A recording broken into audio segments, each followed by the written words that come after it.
episode for makwaba braso se twinkomo fa o my Ghana ho text messages ba akomienu bi wa say okay nyina for health no ho nti ye behwe se bitimi address TK, can you please repeat the health program for my family also to benefit Morris Kumase is asking. We will think about it next month February Senyame aduma na Adekye Nsroma ye shedwumadi asini ye di 1 year. See how time flies. Because a first day, I'm not going say, I see, and veteran, no pay.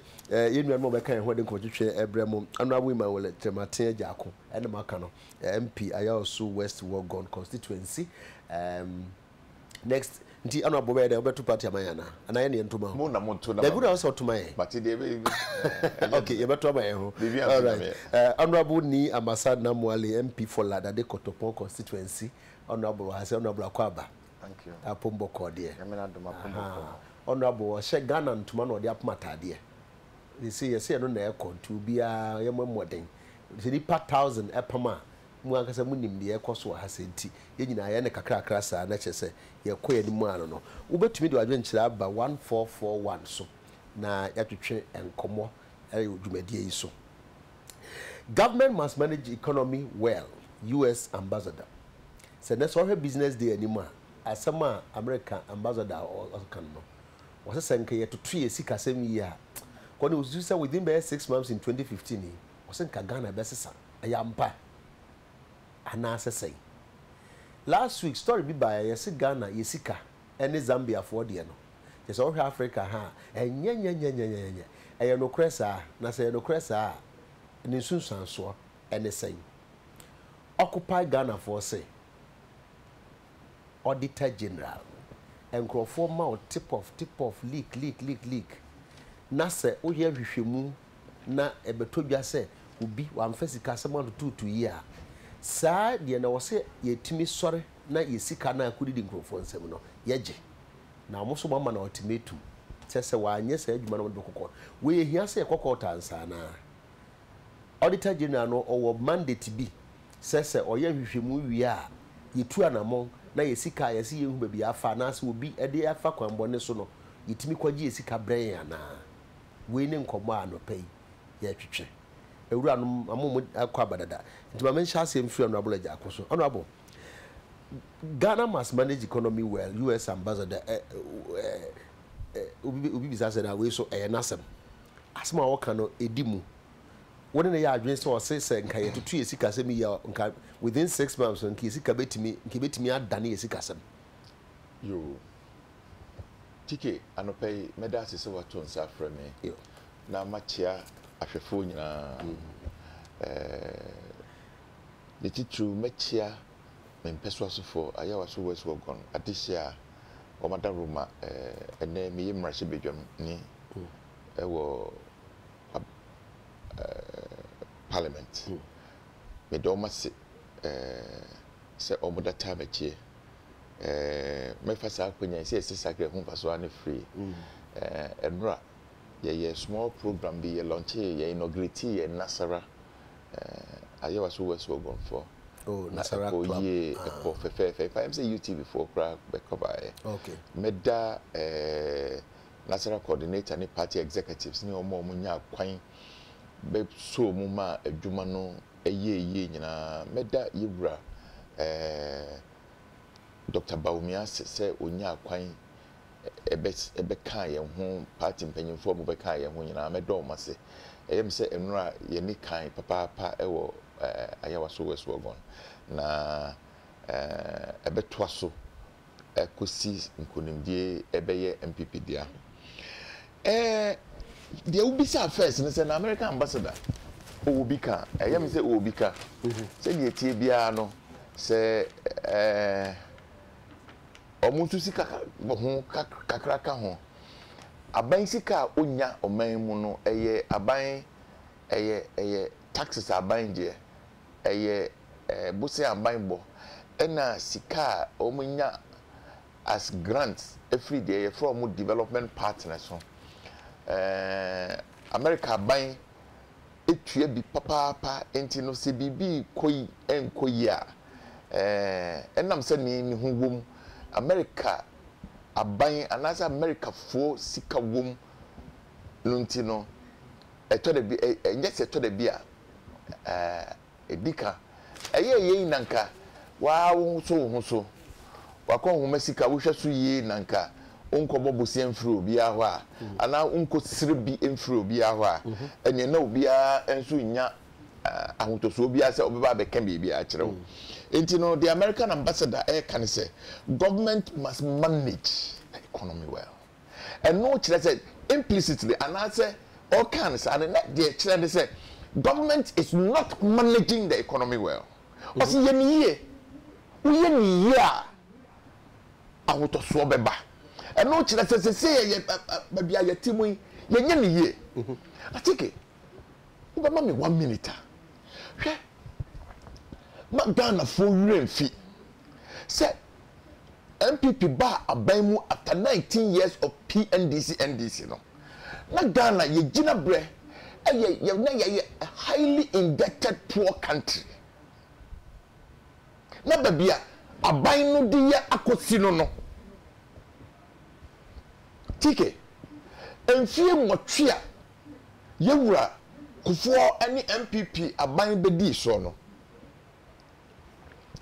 and taxes are tax enfie motwe ni nyina ho tax aban ni gi ye nyinara na eye be 15 billion from 2001 ekosi if MPP free aban mu no taxes aban ni gi ye na eye 15 billion enfie from 2009 basic 2014 maka president Kufo ni MPP for die enfie motwe enfie sia NDC buy from 2009 to 2014 2 years and count enfie sia may compare 8 years with 6 years NDC buy at the taxes 62 billion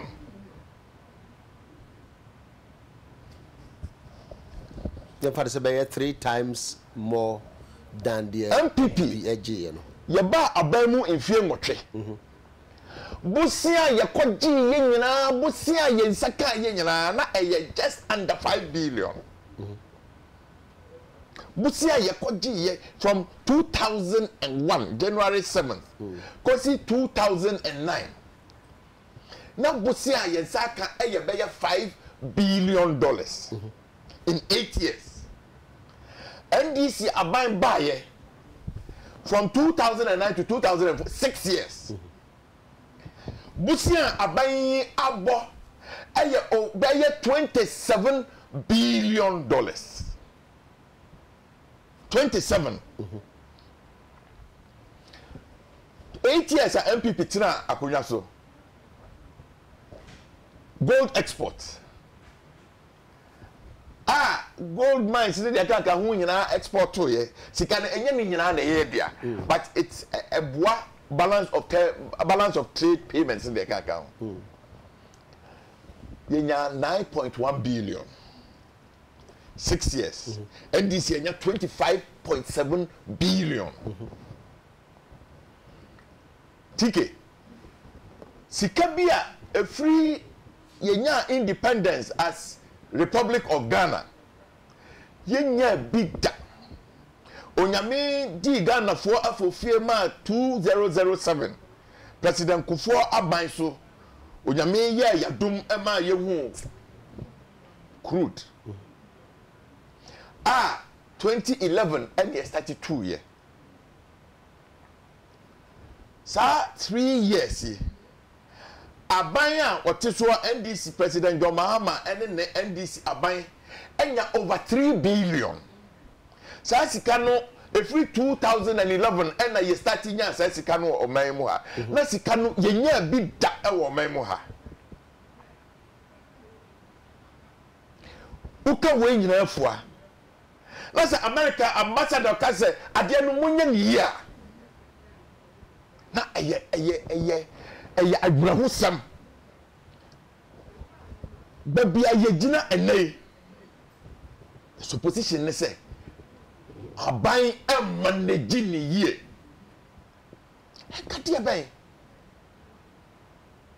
Tike enkadia ben biom. Let's say no one na ya adwen. Oh. Ana me ma hu akunta buyi. Ba akunta na ma me wie. Won kire me say de omoje by way of taxes no na isu achen de mum pay so moje no. Asa na me ka say yen fie motwe. Enti no isu enti no sa sika no. Tike eno na me ka say den. Eno na me ka say wagigi sika nyina. Wabobu se nyina. Onyame adi afofie masika akie nya bi dakra yensa akami.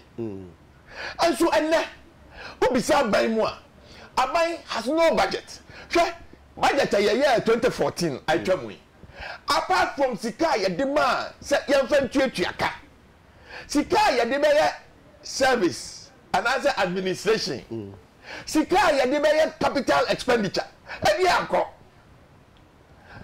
Afi we mu nyinara. Statutory funds. Brofo no ye friend statutory. Wona ye lawyer ni. Ye ka statutory e kire se embra na hye wo se ye. Chinchina wo se wo ye. Chinchina wo se wo ye. District Assembly Common Fund 2014 nyina 4 quarters. Ye be wie anase ye si afimu and the first quarter. It's a District Assembly me. Dia me kan say. What did you to boy nyinara? What babusi nyinara? Oyi sika bi abeka ho. Bo sika bi beka ho. Koko sika beka ho. Enti sika no ye de ye den na ayama. Common fund yentimi ntua. Abiding that fund the car. Sasem no. Ye bisa. Se sika no ye de ye den. Yes. Ye bisa sasem. Ya hunu ba bi kura ye hu adekwa ye sika no ayana. Media abai and the betimi ak. Na say ye press conference MPP for ye press conference. And ye ka say abai wa mu krata mu. What is sika? Musia 27 billion. And Minister of Finance obeka in the budget. Or highlighting the manu bie. What you fan say highlight? Ye bisa de say. Sa highlighting kwa. Excuse. Saboki kan aboma. E kita bomwa. Enu 4 billion kra. Enti ni ye finance minister. De aka no. Kira ye de wo de aye. Asa. O bisa me se sika ebi wai. Hwe. Ba bia ni wa nipa bi udu akoko a ubenya kosua wo. Ana ba bia ni wa uyu nkosua ubenya koko. Aban timi ko local bank kobo musia over close to 200 billion. Sa ode masada. Na sika na mo akwaje no, you unlend it interest free to somebody else. Asa. Ye mi se beta franchise ya wo papa business na wo ya wo be ni sa. But sadan ko ntimi nwe sika na de boka de aka. Sika no. Me chira media me se emfatu ho na me ye. Okay. I can only use one. Adie bia me se me kan wasem da bia say anadwe me da ye. Ayem se me nya ho akwankyere. Aban ekọ China koto Chinese bus baako $200,000. What's a bus ye tibi to 70,000. It is Sanya na ama ye sika no. No American ambassador ka say masa mo manage ni ye. Media this is only the tip of the iceberg. Okay. Yenti me metena ha and ka say sika ya make kan 62 billion nyina efa he 27 billion loans nyina. The America the year kan no na ye from development partners omo kan. Okay. American ambassador or can and you know can he speaks for the development partner community or to manage it well. Okay. Me mo break we say na na unya yi kire de e bia na ye he na wase nya yi kire fufuru bi odi fo kire mate na mote say me come here yes sir ni unu ya me say sika no manya bebre na sika no ye hunu American ambassador say nka ye tutu ye nema yi a ono kwa de within 6 months no nka 2015 year o ka Ghana yi sika sembesa medi kan achia onwa hwe nyina Ghana ne bebia UTV eko It mystery mukra. So net to kwa ubenya esisi baby I am so eda lada de kotopon fo nyina so ase se abutra omunyama yen ene yetumi ama wonsuo na very essential commodity na ma nyama bebre enkoyie sebi mitumi mesimi bu akase 4 gallon is no more in that kotopon 4 gallon that kotopon na eso adwongo ana se engo kokko ana se bia petrol bi akoto na kerosene bi akoto na se nsuo pa de say no 4 gallon is no more in that kotopon number still mama still na 4 gallon me that president mama ase say obomo ni bajo mani to answer wa ma 4 gallon every that kotopon nye to sumi no MC ba han bi say ye be ye mpensemu news aba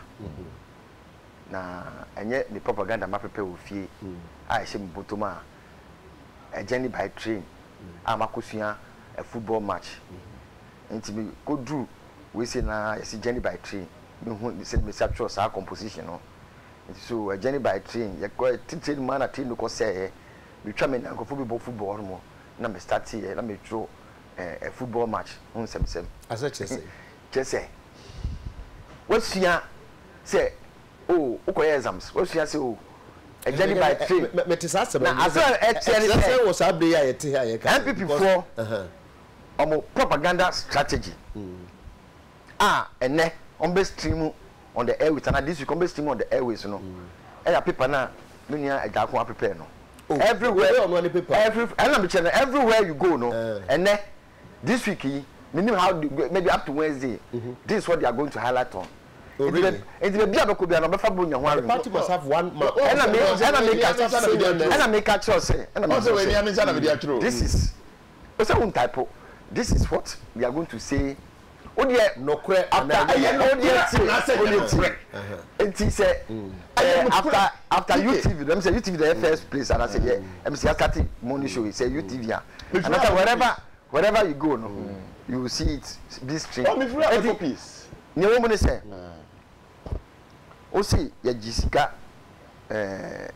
omuji 15 billion and ya 62 billion Ghana scan ya jino tamana ya jino ta omuji no na Ghana no na dokon 20 pesos na 50 pesos ene dokon ya 80 pesos na aketua bia etua mika 100 Ghana cedis a month and e bia etua mika 300 Ghana cedis a month it definitely me tax no because through a chain omo edie no it's a comparative molecular calculation into omo yin free mu kra omo yin free 2 on person portray say and this for this ka bebre na ye hu ni this kana ye president ma ene me ko America na me see me bue bank account dollar account say ba oh yeah e da menya dollar hu bi na me da kwatum me nua amania me hu ye no I have to close the account simply because I'm a politician. Just $2,000 spent in the woman. Hey, ni actual letter. And I do have now, yeah. And I get to America. When I make every day till after 3 months. We are in the global world. As so President Mama, our Swiss bank account, and our Geneva bank account, and our Euro bank account, and our Canadian bank account, all the ministers account on one. As so Ghana scanner. You see, Argentina, MPP4 portray say, and this minister say, we are scano. Your accounts, no Ghana, I say, your banks in Obiad, Obiadin. Nancy, a Barclays Bank for friends say, maybe fill it form, BSC, you see who a politician, who fill it form. Just scare Bemubiano, your monitor. And the open farm man say, Ebia Feliso for Sukwachi, near Masana Mwale, President Mama, I miss Atta, I don't know. Ghana's economic portray say, you who be Biafano. Ila kogu ya accounts mwana obobi biti sada me I'm sponsor ba me I'm sponsor chese so obi kasa omo portray on count but portray na just make against you na chese Ghana fu ama omo inference and as someone kasi oh nkofo we sky Ghana sky nyina but on when him say President Kufuor time the whole 8 years no almost 20 schools per 8 years nina. One example. Ena almost university back home. President Kufota almost university back home. And then me and this is yes Sikrano 3 universities. Yes can you see? Most see say university. Yes, university 3 full blown to say yes, yeah, oh to see university full blown to say Legon. University graduate we say tech crap is still. Until it wouldn't take so much money to. It will take so much money. You pay salaries, you acquire land, you put buildings, equipment, internet. It will take so much money. So far as students are there, to take so much money. As much money to say they are well expanded existence. And I make sure say it takes so much money. So far as you are building universities, it takes so much money. So far as you are building polytechnic, it takes so much money. So far as you are building secondary school in hinterlands, it takes so much money. It definitely, you know, when we are developing, President Kufuor 8 years, one year you come back home. I want to go to Pong. 1 year you come back home. By now, and this time, you are asphalt. And it's damn name. Tokromunia de President Kufuor, one man show back home that go to Pong. And then you show that a bush on my pipelines now. You show that oh now a power how. Say na yes yes no. 1 minute pe na says asem we say there be o say ka ho asem. Communities na omuni nsuo no ma start nya nsuo no. Nsuo no ibugu saa. Na me nim say Ghana Water Company for na was nka mudi kan check mo lines na ansa na mo bie nsuo no. Warren me baby amete no also yeah one of those communities some benefit. Okay. Na nsuo no say we are AC nyunu gu no. Okay. It say was say check saa de no immediately. I'm very many of the party what be confirm say Syrian na pipe remember. Say I mean say get that but me say no we are providing Ghanaians with water. Yes. First come 5 gallon what we are see car mu e dey akọ obeto petrol ni ada do be kwa ba no petrol ka we what say be half gallon bi e ska and say can e shoku ko betu dey atodokro. But I dey ba come say uhun say sa nya o kan sisi no. Say insudo emma obede sisi pipe no you see on enti obeda say liku ase say see a we say no you say Ghana Water and Sewage for omo here more me dan ko to mon di omo liku ase omo tibirika ko omo enti kakaka me eju so omo nko liki ba wo hwe a me nua no MPP for omo di propaganda bi bae na dey tell mo nka say mo check wo say nyina ansa na mo di insurer ba oni nsuo obeda ko check it is only water na bet use dia check o le pipe ba water nsuo o le pipe kana say nsuo from ma obeda say nyu asa say nyu an mo say. Oh, it is Sandema Nkiti we say no. American government, yes, they have a right to say it. It is almost my Sikakura. Say almost my Sikakura. Nigeria for say ye ma won sika. But because of Nigeria say nya, ye Ghana for it to be kebi because obinia ni obinia.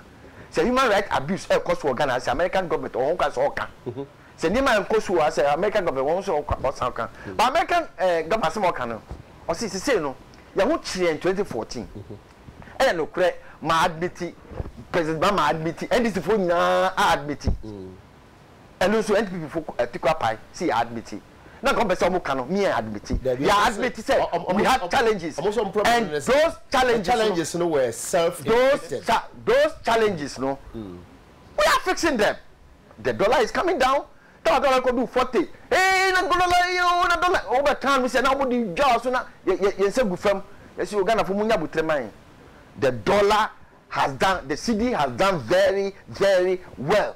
But it is still going down. It is still going down. Honorable, is scarce.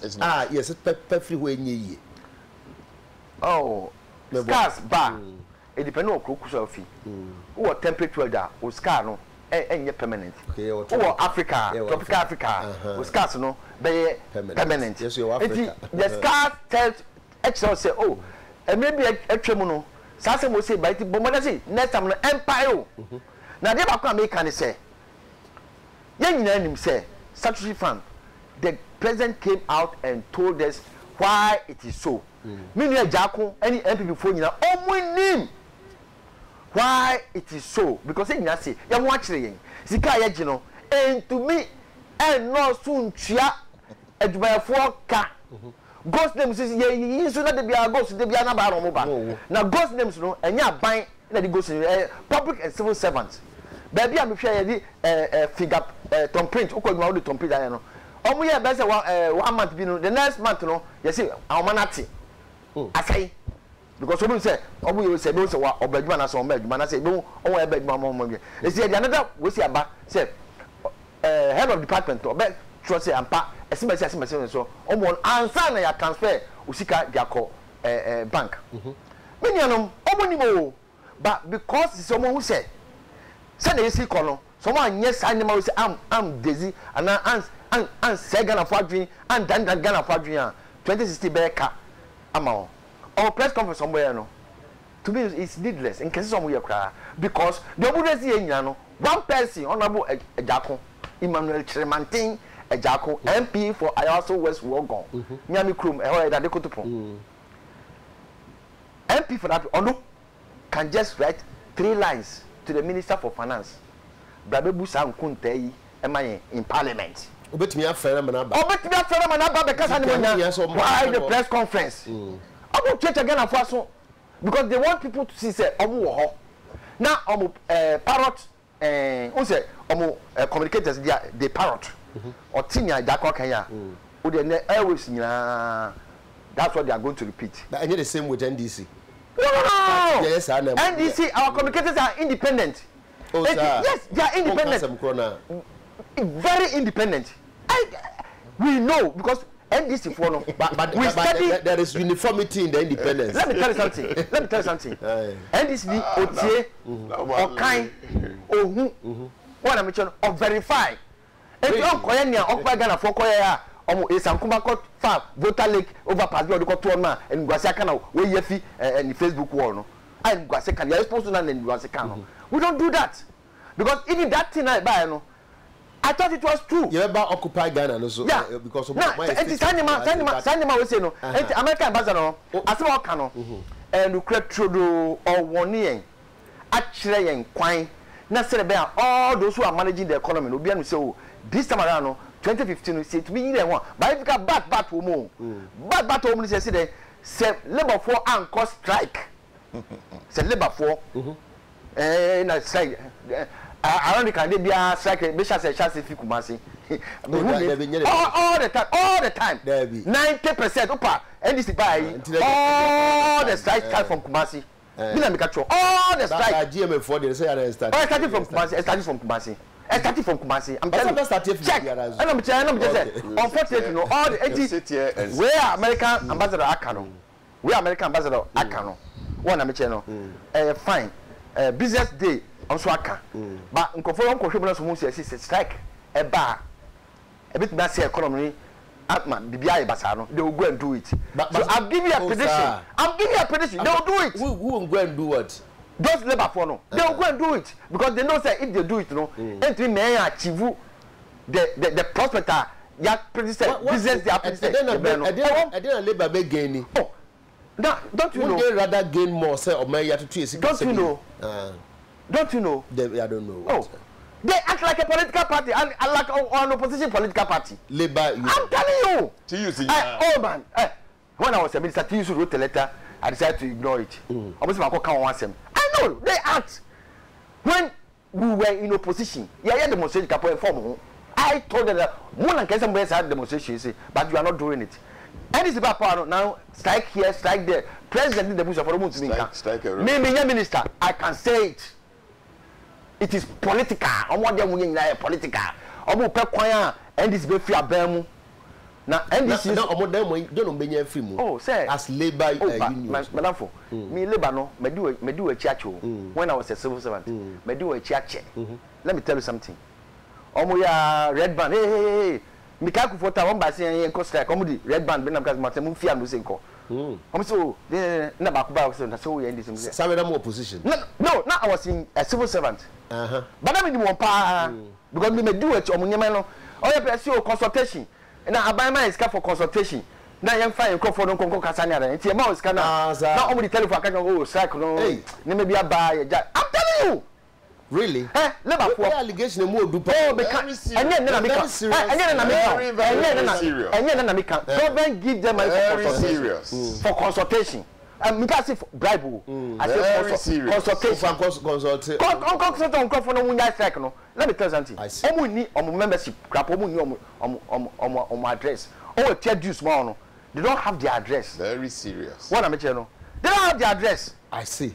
Well, Abusia for 1441 TK the entire isika asane bi ne say se the sika ekoto electricity meters ekugu baby na jatomu a na ni na ahia de be bia isika no kumasi na beshi kumasi na beshi kumasi na beshi the stronghold of opposition when we get kumasi na beshi we know the you are not suggesting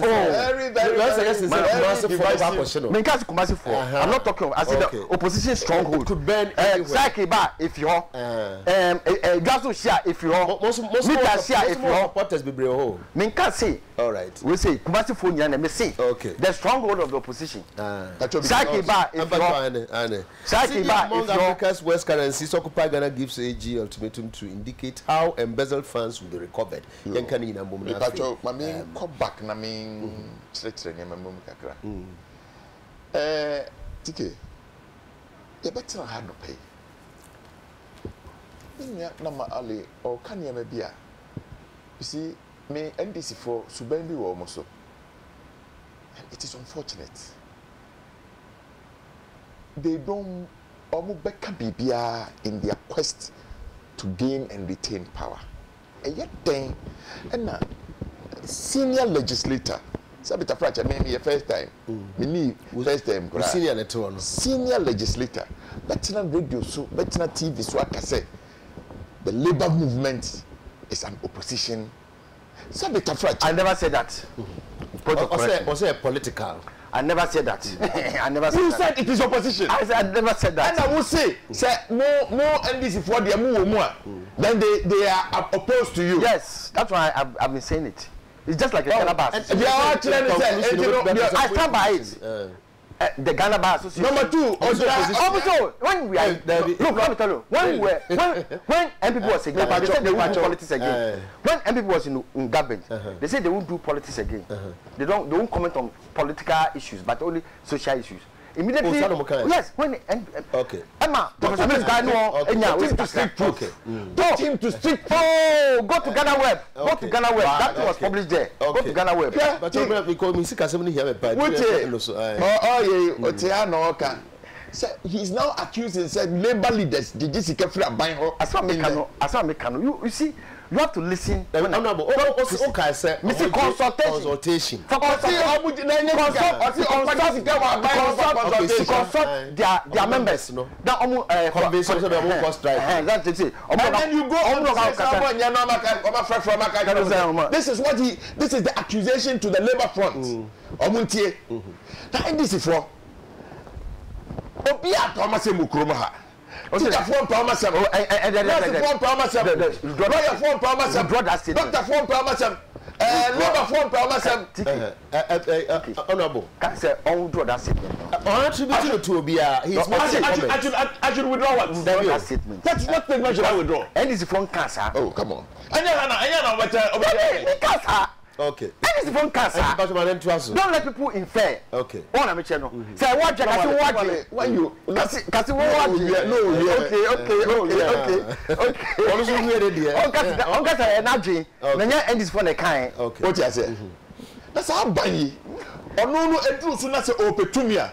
Otimi emfa ne ho mpanyifo ka o ma se bi se obi ani wa o de nsa benkum kire na jafie. NDC fo se ebe enyo se ebe ba hu faso politically amomo a anfa mo wo mo jafie o mo de o mo nsa benkum be kire aka de nsem fata ankrofo ya na o mo ka kire Ghana fo nyina se Ghana has become a cocaine coast.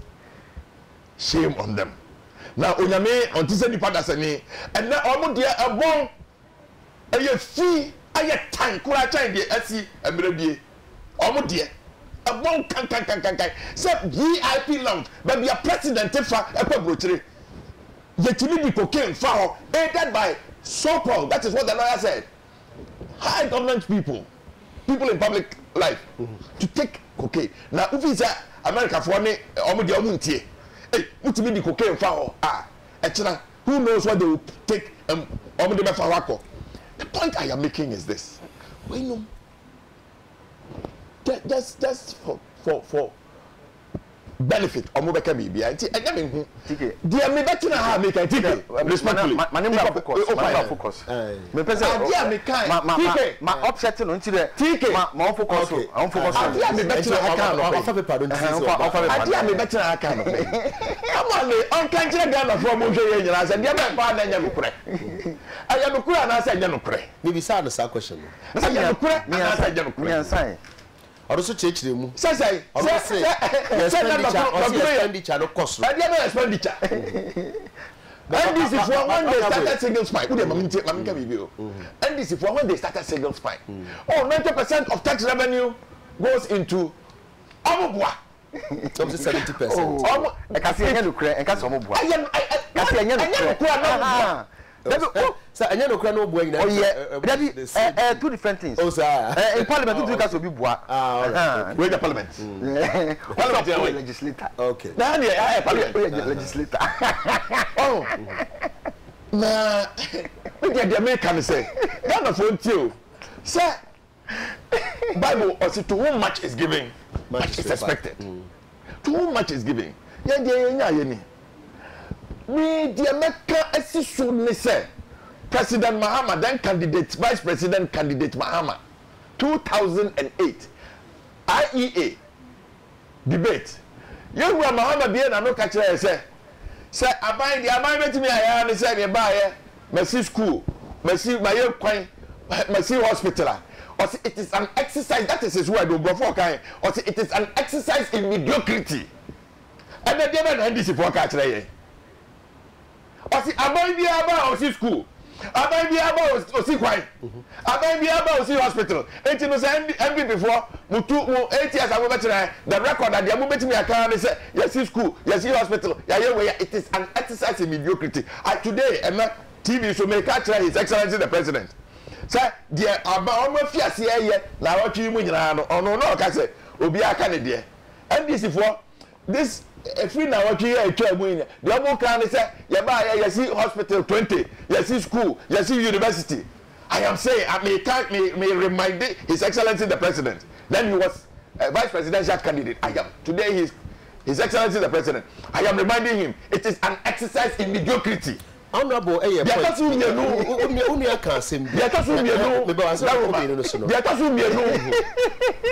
it can you see, I didn't want to be him say, I'm buy ya, I'm about to say, President Kufuor, Bama won't see you, okay, sir. Young play a Tilimuna, a coin be a while. Young Jessica, and this is for my almost over to Papa, I won't TV that. Sir, Utu by your coin. Why, Jessica?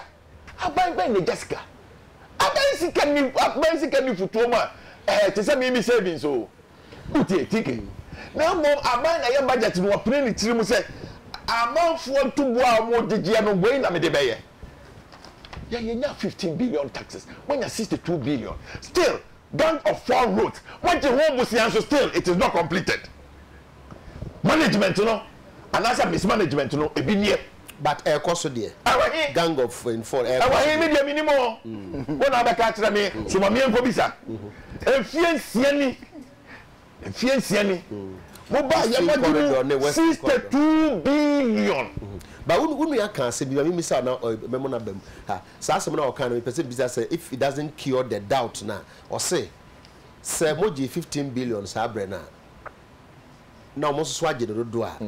Ade I be another boy a CD, Mobreno, and maybe a cobe CD miansa. Until obviously, no one would fundamentally. Because fundamental to this, acquiring the way you manage. Master, I no can CD once in me. But I am to pursue me three. Master, CD no. I just prefer no what about the two. One manage economy in year. And a CD no, a tea free to send you a tea free. January 2014. Let's see. Yes, it's some 1 CD to 2 CD. Not $1. 2 CDs, 20 pesos. Within a period of 6 to 7 months, and no bad management. I am not ambassador or can anyone know management. One manage economy ni ye no. Effect no was on the currency depreciation. And currency no what na how ma currency depreciate. Nanka ade many of the things. Ticket nyama no bebre no. Abrochire sika ye de to no ensesa ne. Abrochire sika no e ya de kura. Na mom anam say ye sidi no award den so atie no. Entina ade na ye to no. Ebia chale what ye nyina me ye to bi she. Ye to chale what ebia 2 cedis no. E ko duru 4 cedis a enya sade na ne boa ye de ne. Aban na wa hunu ade no so hwe ye na ko duru sa. Enti sasma wa kan no ansa sa question odi aba say Ghana eka ye sidi no one of the worst no. Watch them when you say you are managing the year. But near Masana Mwale. Before the question out. Okay. Oh, the two preco say. Papa Yasama Wake. Most of you two said near my Ayabasa. Now, what done in Assam now, Wakana? Was it say, ye to 3 Sikasemi? Does it not tell us, say, yen to 3 and ye may? Okay, Mamma could draw. Says he can only walk also say, yes, because you to 20 years. Okay, take me that's it. Amanone nema bo akosoro even train power befa fi hitru to ukrom kapo no akosoro by 2.5%. But as much January and say okoto votiki London and ababeton Ghana and we say we factor in plane fares akosoro we factor in plane fare akosoro in dollars. Now I factor transport from Heathrow maybe I'll stop voting by 2.5% because we have special ice in tea. Okay, special ice. Okay, sorry. Somewhere we say. Special ice and one cast special. Oh, said we process there in Mecca. Okay, it is special ice. London. Transport I look out I increase it by 2.5%. No, sir, can say add the pounds.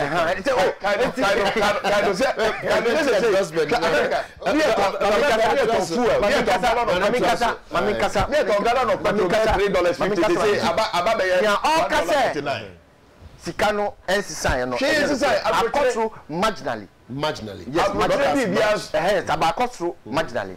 Hospital fee kapa cut through. UK. Akosoro. Yeah, okay, yeah, me in hospital. And I make because so cut to the so call yare a. Wa ko tua. And now you factor the argument in no. What am I saying no? Me ba wasem no so. Wasem no so no. O say you can see House of Folk for a lead league table Ghana. You say me say Kotoko lead. Kotoko lead league table Ghana.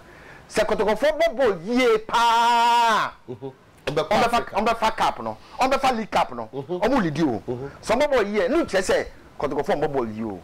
Sir. American ambassador Sam Kano. One kasi ye manage economy you. Or see we had challenges in 2014. But from prospect nyama wo hu ada de no. See it me manage economy year. As you are managing it what am I saying no. Bibia within 6 months no Ghana better and I'm giving you the assurance and my Ghana phone assurance me my Ghana phone assurance say within 6 years say labor for cost 6 months say labor for cost strike so you see kind no now commodity export no prices are stable as it is there. I'm telling you that within 6 months no better Ghana agenda will see much bigger much bigger influence on Ghanaians than the MPP is trying to say labor for and cost strike. Say labor for and cost strike. Say labor for and cost strike. Like commodity prices. Who can labor now? Who do labor in terms of one group and I was sorry no. But say labor cost strike. Me just say I was sorry. Oh, labor be cost strike. Labor cost strike. Ejina ban so. Okay. Na mo dia mo matutum no. La labor ni no say better fache. Teacher ni another civil servant no. It be magara for assurance. Say we shall manage the economy better than we are doing now. And then the fruits no, ehun sunsanso no, and I say ehun de no, ebeba magana fo nyina benya omo chefa. Enya dia so far as enya anim no, nya omo ka nyina no, obian to fa proof mba say nya masana mo edini sakobo bank sika kutuku odi ashe kutuku. Mama enye sa ba ne nyina no, eye economy na ya manage na che say prices call from near than necess nyamina dum and the prices na abama you see geni near ebetu ye no aban bia government ebetu no say cocoa price e come from ebetu gold price e come from ebetu yen say import of sushi ye I say hwe rice production ni hu nyamina ye say be a ebetumi ama ye importer nyama e kraba krom no esobeti no we are doing all these things in the long run. It was second term of John Mama. In your the first term. Oh, the first term. President Mahama, Ojina 2 years. It's the American second term, no. Messi. The first term. And then a constitution. And the second term, no. To see, say, Nima yet, say, make sure infrastructure, you can ask him. And then infrastructure, you know. What am I saying? I'm not for every before council be but my sure. So okay 37 that's all quotation. Never take you 1 hour. Now and next president mama adoromenti. Ufa be make am be take you 5 minutes that 55 minutes no. Uko fia do akọ bibi papa. What am I saying? When we say within 15 minutes we to do fie no. We better adwuma ma che. Aye adwuma so mbese do fie 6 o'clock. Enti 5:45 no ma fie adwuma e kwan da muzu akodu fie ni nyina kan economic development no ho wona nje send man kitin insure unko print show enti what electricity ye money ni say electricity be stabilize na ye industry so much my there produce electricity no ye wo adwuma den ye wo adwuma den ai ka sa electricity ka nya ye ka kufuo be ye ya enya ni ye ne What am I saying? Yeah, Juma, papa. Sorry, Vinci, I was saying, my some. Yeah, Juma, Magana for working for you. Yeah, in fact, President Mama, hey, even farmers on produce cocoa, or coin, no cooking town, a transit, cocoa, transit, no, and motivate to him, and then farmer call on, but it's all we are going to from the data. Because Mama be visiting the farm, next time, but never to the farm, no, why I have oh, been a last of food, no, and never, but not both, a patabas at 20 account. Working for us. Yes, we are working for Ghana. Working for Ghana. I'm working my entire pona to us. Occupy Ghana. Occupy Ghana. Oh, yeah, better so occupy Ghana. So, what count the area that was it? What's your coffee bridge? I'm just saying. Ultimatum. What am I saying? But that's not a good thing. Why do you give an ultimatum? Why not? If you think something is not go to court. Why do you have to give me ultimatum? I didn't think when I was say obi a dey adwuma hye Madam so ye. Otena homa obi de beka che de say adwuma no we strategy no. Kona kwa ni. Obeko court.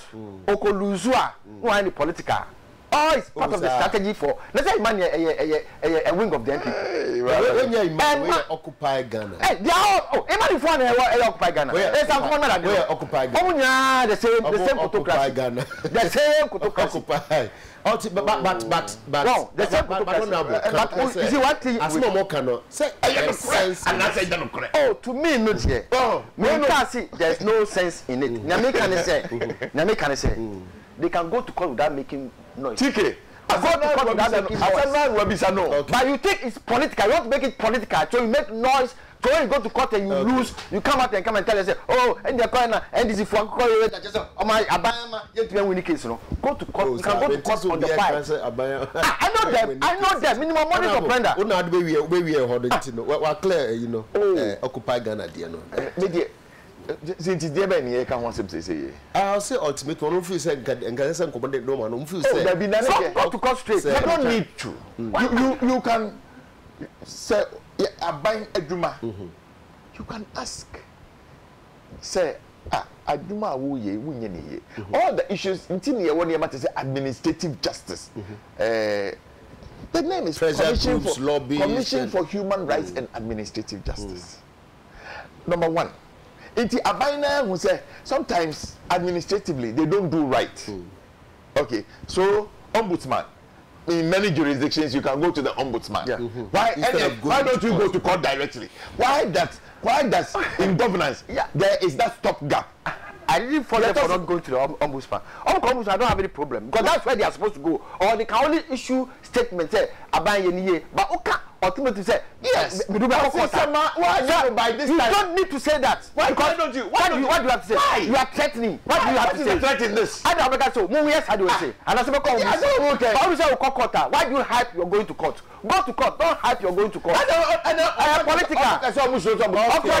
Political. Well, in any case, political. Occupy Ghana. Be assured, say, because me not sure say Obi or Occupy Ghana. It's some MPP. All I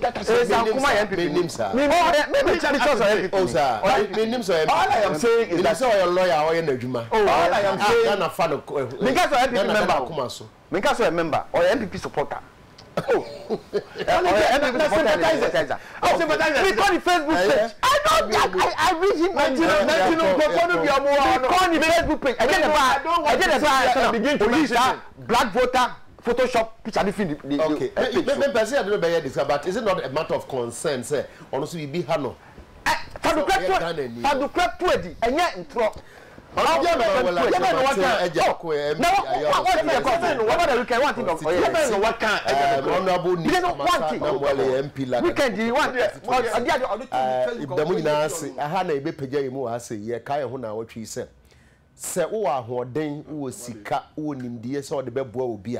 Na waboa no David otiase no oboa ne ba Solomon ema ni si o se me ba Solomon no oye boko enti mi anka se me boa ne ma na me de aboa no enti boa no oba o medical school no uniska ofre oda me pesika no ama ne bi de obetimi aya ama no so foketwa adwin bia ba otima eye pa wa hu fakoma so fo pani me nka se me twen no okwa media komano yemfa saade de nchekire oman eniku edamu nyina ase adobu ni amasare mo de dokuru na ase friend saying awonye wa ba ho awonye ye chiao wa ba ho ye twen say you see afi dem o say ye ma ankofo ba be to dokuru no o mo hwe no we awonye de just be problem awonye ye pe awonye dokuru na Monkai said na yenya parliamentary approval for special eyes na special papa ni amasa wanum bi aha onu ma kire mu no hu say yes enya we free ayimu pa no abusafo ye pege mu ochira ya mi amna donkoro mu ensu kroje abusafo ye ko once again yes remo driver for around this time so wo ka say ya sometimes nwanwa pa say when you sika koto articulator I registered in 2014 common triangle we ni bi na wabu enua gallon black gallon you say why they ahye mu ma na de kwakosi kwan obesa face obi